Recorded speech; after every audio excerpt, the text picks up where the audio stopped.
Hey everyone, and welcome to a deep dive into the work of, well, a real musical chameleon. Mm. Tommy Tedesco.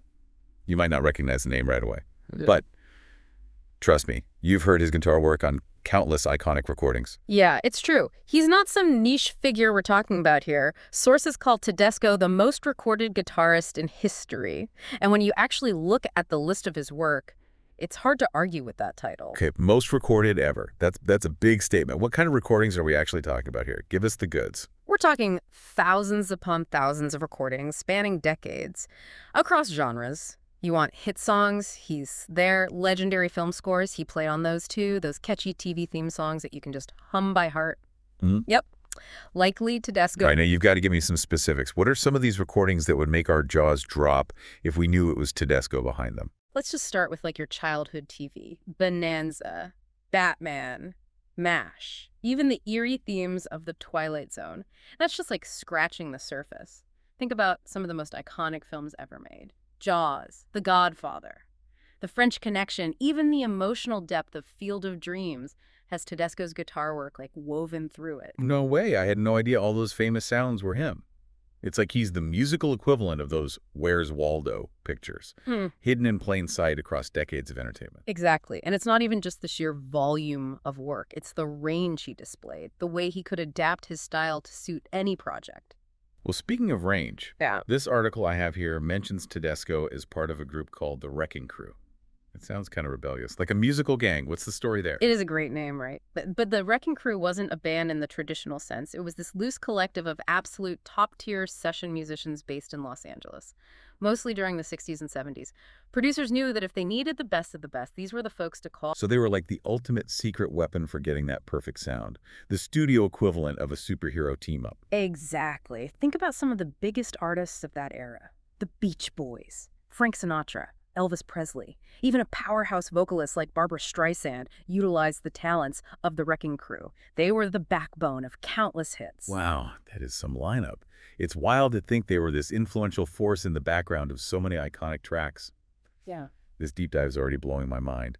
One thing I'm curious about, this article I'm looking at really focuses on Tedesco's collaborations with another legend, film composer John Williams. It seems like they had a special connection musically. They absolutely did. And what's fascinating is their relationship goes all the way back to the beginning of their careers. They were both cutting their teeth in the LA jazz scene, even playing gigs together back in the 1950s. Wow. So they built that musical rapport over years and years, long before the fame and the pressure of those huge projects. Did those early collaborations involve any recording sessions together? There's actually a really cool piece of music history connecting them, an album called The Old South Wales. It features Tedesco on guitar, and get this, a young John Williams on piano. Now, that's a collector's item, if I ever heard one. It makes you wonder how many other hidden gems are out there. These collaborations that spark something special between artists who went on to become legends.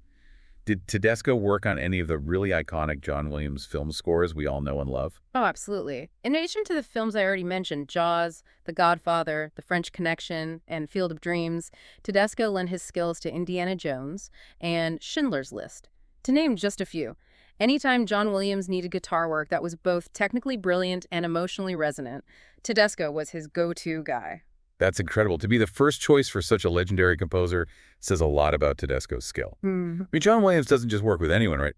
This article I'm reading highlights that Tedesco was known for his versatility on the guitar. It says he could play just about anything. Was he truly a multi-instrumentalist? He absolutely was. Of course he was a master of the guitar. Acoustic, electric, he could make them sing. But beyond that, he was proficient on the mandolin, ukulele, even the sitar. Whoa, I'm having flashbacks to that amazing sitar scene in Indiana Jones and the Temple of Doom now. To think Tedesco was the one who played that iconic sound. It just goes to show the breadth of his talent. He could take on any musical challenge. It seems like there was no instrument he couldn't master, no style he couldn't adapt to. That's quite a feat. I'm trying to wrap my head around the level of skill and dedication it must have taken to be that versatile, to have that kind of mastery across so many instruments. What was his secret? Well, beyond natural talent, he was known for being a phenomenal sight reader. He could look at a score and play it perfectly almost instantly. I can't even imagine. I struggle to read a sheet of music at all, let alone on the fly. It's incredible. And he was an absolute master of improvisation. He could adapt to any situation, any change in tempo or style on the fly, no problem. It sounds like he really had that musical flow state on lock. He could just slip into any role, any instrument, any style, and just make it sound brilliant. You get it. He was a real chameleon in the music world, and there's this story that just exemplifies this versatility in a way that makes me chuckle. Okay, hit me with it. I love these little anecdotes that show the human side of these legends. You know how he was always called in for those high-pressure studio sessions? They'd often need a specific sound, a specific instrument, and he'd have to learn it in a hurry. Yeah, that sounds intense. I can only imagine the pressure to get it right, especially when you're working with the best in the business. Right. Well, one time, a producer asked him to play underwater music for a scene in a movie. Wait, underwater music, like an actual literal ocean sound. You got it. Uh-huh. He somehow managed to take a bunch of everyday objects, rubber bands, bottles, even a couple of buckets of water, and turn them into an orchestra. He played them all at once, creating this truly bizarre but oddly beautiful soundscape. That's hilarious. But he also sounds like a bit of a mad scientist. It's like he could turn anything into a musical instrument if he put his mind to it. You could say that. He had a real knack for finding the unusual and making it work. It's a good reminder that there's always a new way to explore music, a new sound to discover, if you're willing to be creative. You know, there's this amazing picture I saw online of him in the studio, surrounded by all these instruments. There's a ukulele, a mandolin, a sitar, and of course a guitar. And he's just smiling like a kid in a candy store. It sounds like he truly loved the challenge, the variety, the unexpected twists and turns that came with being a session musician. He embraced the chaos. It seems like he had a real sense of humor about it all, too. I've read that he even wrote a regular column for a guitar magazine called Studio Log. That's right. He was very open about his experiences, the challenges, the funny anecdotes, the instruments he used, even how much he got paid. He didn't hold anything back. I love that. It's so refreshing to see someone who's at the top of their game be so open about the realities of their work, especially when it comes to something as glamorous as the music industry. He even wrote a couple of instructional books for guitar players only in Tommy Tedesco, Anatomy of a Guitar Player. Yeah. He was definitely a teacher at heart. It sounds like he had a real desire to share his knowledge and skills with others to mentor the next generation of musicians. That's exactly right. He gave seminars, taught lessons, particularly at the Musicians Institute in Los Angeles. He wanted to give back to the community to make sure those skills didn't get lost. It's really inspiring to see that kind of generosity, that dedication to nurturing talent. And I love that he was so open about his journey, about the ups and downs of a life dedicated to music. It shows that even the most accomplished musicians are human beings with passions, fears, and dreams. Absolutely. It's also a reminder that behind those iconic soundtracks, those hit songs, there's a world of talented individuals who are often hidden from view. That's a great point.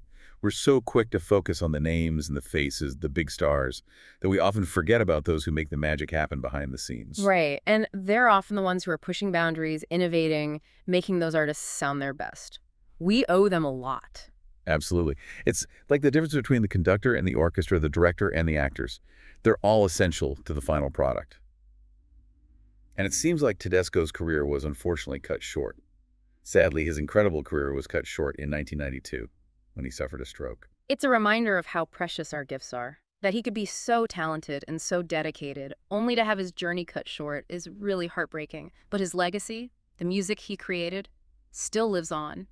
And he left behind an incredible legacy, not just in his work, but in the impact he had on those around him. You know, just before his stroke, he was still collaborating with John Williams, right? He played acoustic guitar on the score for Schindler's List.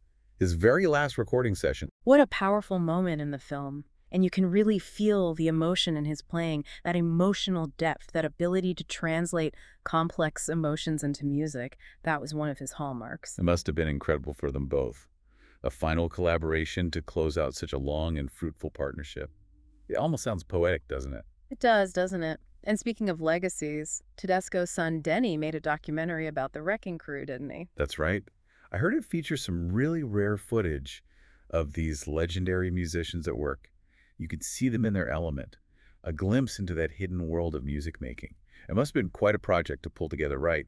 I imagine securing the rights to all that music was a nightmare. You can say that again. It took him years to clear all the music rights. Huh. There's a great anecdote about how he managed to secure the rights to Be My Baby by the Ronettes, which features Tommy's guitar work. Okay, this better be good. I love a good behind-the-scenes story. Yep. Especially one about the music industry, where things can get pretty complicated.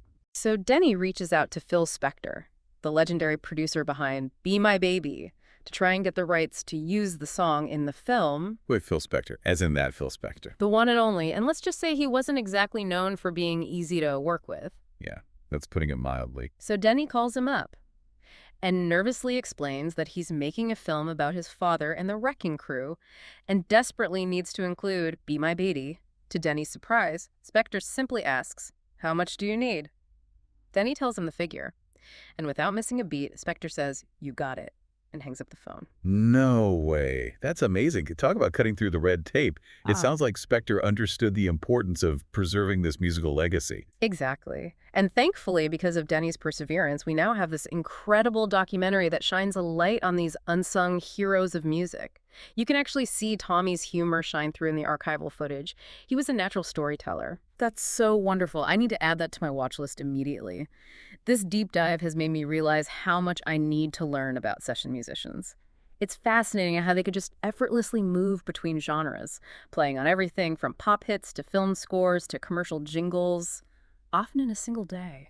It's mind-boggling, isn't it? They were like musical chameleons, adapting to any style, Yeah. any instrument. They had to be incredibly versatile, not to mention incredibly talented. This article mentions that Tedesco once called these quick transitions gimmicks and joked about how much prettier he could make a song for a 50% markup. I love that. It speaks to the hustle of it all. Like, sure, I can add some underwater Bolivian jazz fusion to your police chase scene. That'll be an extra $50. Exactly. They had a real knack for delivering exactly what was needed, no matter how unusual the request. And they were constantly pushing boundaries, experimenting with new sounds and techniques. It's that spirit of innovation and collaboration that I find so inspiring. It reminds us that there's always something new to discover, even within the most established genres and traditions. But also makes you think about the challenges they face. I mean, imagine the pressure of constantly having to be on creatively, churning out hit after hit. Absolutely. It's easy to romanticize the life of a session musician, but it was incredibly demanding work. They faced long hours, constant competition, and the pressure to deliver flawless performances, often on very tight deadlines. And on top of that, they often didn't receive the recognition they deserved. Their names were rarely on the albums. And they were often seen as interchangeable hired guns, rather than the true artists they were. This article quotes John Williams as saying that Tedesco was always the best of them. He was the best reader, the best improviser. He had the best and most subtle sense of sound, the right sound for the right moment, always the right instrument, and always the right solution. Musically intelligent and intuitive and gifted in all these ways. That's a beautiful tribute. And it speaks volumes about Tedesco's artistry and professionalism. It's clear that Williams recognized him as a true equal, a musical partner in every sense of the word. And it seems like Tedesco felt the same way about working with Williams. He apparently said that when I walk into a John Williams date, I'm not just going to relax and have a cup of coffee. I know I have to check the music because it's really going to be something because John doesn't play down any chair. He knew he had to bring his A game every single time. That's the mark of a true professional, and it speaks to the level of respect they had for each other. It wasn't just a job for them, it was a creative partnership that pushed both of them to be their best. That's a beautiful thing. It makes you wonder, though, do you think Tedesco ever wished he was the one in the spotlight? Or was he content being the behind-the-scenes maestro, shaping the sound of an era? That's a question for the ages, isn't it? The eternal debate between recognition and influence. He certainly had the talent and charisma to be a star in his own right. That Gong Show appearance proved he could handle the spotlight. It's true. That clip is pure entertainment gold. You can tell he was a natural performer, even when he was poking fun at the industry. Exactly. But there's also something to be said for the quiet satisfaction of knowing your work has touched millions, even if they don't know your name. That's a really interesting point. Maybe for someone like Tedesco. The joy was in the creative process itself, the collaboration, the challenge of bringing someone else's vision to life. And in that sense, he achieved a level of immortality that few stars ever do. His music is literally woven into the fabric of our cultural memory. Perfectly said. And it's a reminder that impact and influence can take many forms. Not all heroes wear capes. Some play guitar. Well said. I think that's a perfect note to end on. The next time you hear a familiar theme song or a moving film score, take a moment to appreciate the unsung heroes like Tommy Tedesco, the session musicians who poured their hearts and souls into creating the music that defines our lives. You might not know their names, but you've definitely felt their impact.